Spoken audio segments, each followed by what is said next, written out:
Hi everyone, let's lecture 3 on Streetcar named Desire. So let's talk about Blanche DuBois. Okay, obviously Blanche DuBois means white woods. She's no longer pure, she's no longer white, she's no longer living in the woods. She's lost Belle Reve, you know, the little dream, and she's come from a place in society of high rank with the plantation, and it's kind of gone with the wind. So this is, of course, after the Civil War. It's really right after World War II, and now it's a new America. It's a new South, and Blanche DuBois does not exist well in this new environment, and she's acclimating to these civilian, you know, she mocks Stanley, and she doesn't even like that he's Polish. That's next to Irish, right? So she's such a snob. So really, this is called a defense of Blanche DuBois. But let's think about what's happened to Blanche DuBois, right? She is a beautiful girl who was called. She lived by the army. The soldiers would pass by and yell out, "Blanche, Blanche, Blanche." Imagine girls being young, turning into maturity, and having all these guys shout your name. All right, I guess that would be pretty cool. And if every girl walked by my house saying, "Walter, Walter, Walter," I'm like, hey, you know, it must be something. But the guy she falls in love with, Alan Gray, they get married. She's 16. She fails him, right?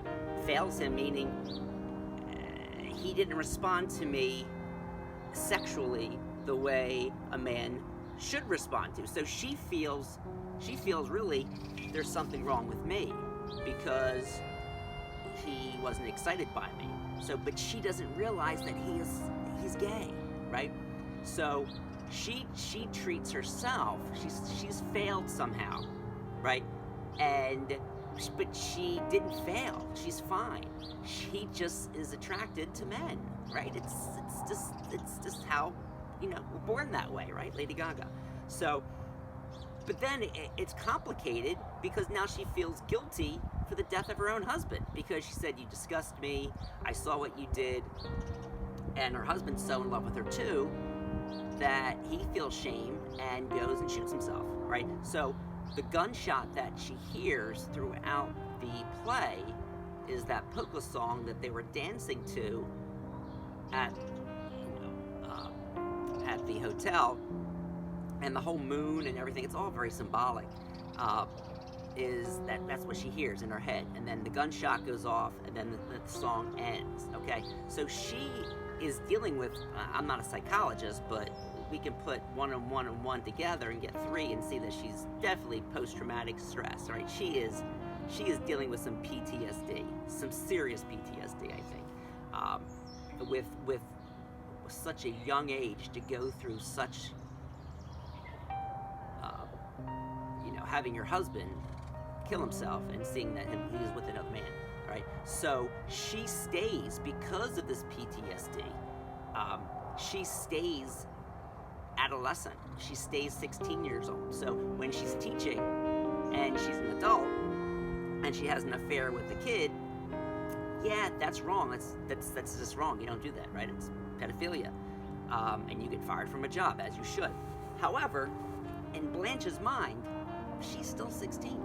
She's still trying to prove herself as a voluptuous, sensuous, attractive, desirable woman, and she meets stranger after stranger after stranger to prove this, right?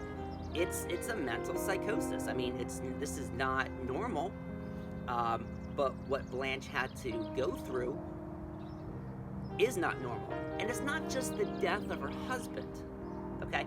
It's all those deaths, she says. It's the long march to the graveyard.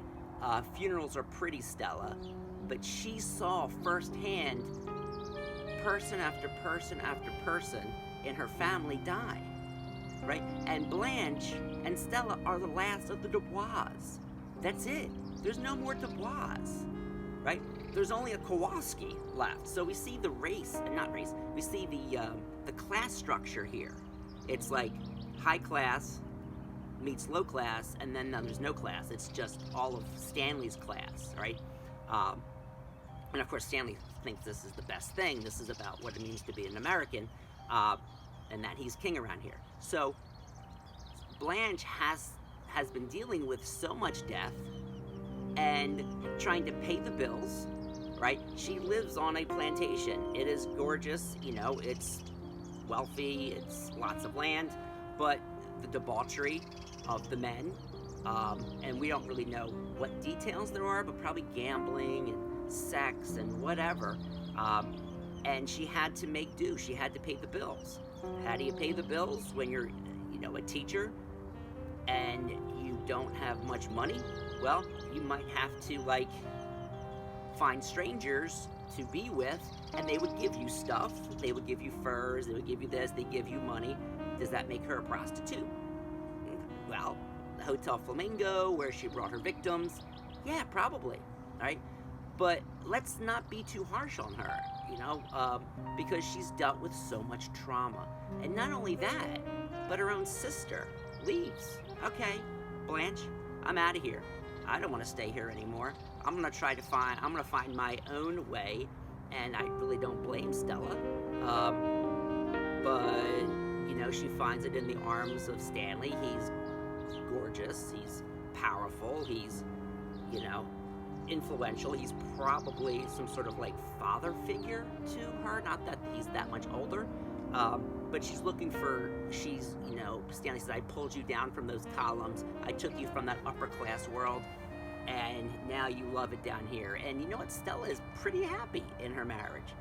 It's not until Blanche comes in and says he's an animal, he's an ape, you know, you forget where you're from, where DuBois, you know.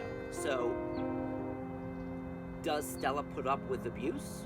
Physical, mental abuse? Of course she does. But she seems to be okay with it, you know? She says, I hate when he does that in front of people, when he hits me. Really? He does that in front of you? So it only bothers you when he does that in front of people? So Blanche here is dealing with so much trauma, and she finds perhaps an unlikely knight in Mitch, right? Mitch is not in the same league. She would not even consider him in a second if she wasn't where she is. She's at rock bottom, right? She really is at rock bottom. She has no money. She has no place to stay. She can't live at Belle Reve. She can't live at the Hotel Flamingo. She got fired from her job. And she's dealing with so much trauma, right? So she creates the Shemp Hutley, right? A beau of hers, which may or may not have existed. And that he's a millionaire and he's a gentleman, and that's what she's looking for. She's looking for a southern gentleman that used to exist, like a Rhett Butler, right? From Gone with the Wind, who will take care of me, who just doesn't want me for sex. He wants me for me. He will appreciate my intelligence, my charm, my erudition, my knowledge of French, whatever. And so she says she's been throwing her pearls before swine. I have so much to give, and yet I've been giving it to people who just destroy me, who take what they can get, and dump me. And that's why she plays coy with Mitch, because she says men don't value what they get too quickly. So if a man sleeps with a woman on the first date, okay, you probably do that with every guy. So I'll get what I get and I go, right? But she says men lose interest if they don't get a little bit, right? So Blanche, in a way, is trying to reclaim her virginity, right? She's saying, listen, I've made mistakes. She does this all, you know, theoretically, in her head, and she tells this to Stella. But, so there's a balance. You know, I want to give him enough to be interested, but I can't see him in the light because he'll see that I'm old, and that's another trauma she has. She's getting old, and she's still attractive, but she can't turn the trick anymore. And that trick is, you turn a trick means prostitution. But the idea that my charm, my looks, is my value, right? And think about how this deals with today, with women and men, that our looks is what we can bank on. And if you're an actress and you suddenly turn 40, we're looking for someone 25, you know? Or a news anchor, right? Men can become 60, 70, Walter Cronkite, but a 60, 70-year-old woman on the news, okay, maybe Barbara Walters, but it's a different, women have it much more difficult. And Blanche realizes this, right? So she feels like she's this old maid, she's lost her window of opportunity to get married, and Mitch is the last one. And of course that fails utterly. Mitch comes in drunk, disheveled, and also tries to get his way with Mitch, with Blanche. And then she screams, sends him away. But that's just a precursor to what happens with Stanley, who comes and says, we've had this date from the beginning, rapes Blanche, and then Blanche, with another trauma, has to stay in the same apartment with her rapist. So, yeah, we can blame Blanche for a lot of things. She's delusional, she lies, she says I'm Stella's younger sister, lots of things. But it's all defense mechanisms. These are all mechanisms to help her deal with so much trauma that perhaps going to an insane asylum with this guy who represents death, right? And he is like a guy, the first guy who treats her well. Ironically, it's the guy who represents, like, you know, the guy, you know, across the river Styx, right? Charon, I think. And so perhaps she does finally seek comfort and solace in the arms of this stranger, and she's never had solace, she's never had comfort from anyone. They've only abused her.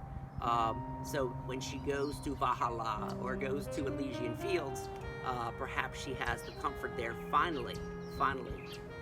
It's still sad, but that's my quick pop psychology analysis of Blanche DuBois. Take care.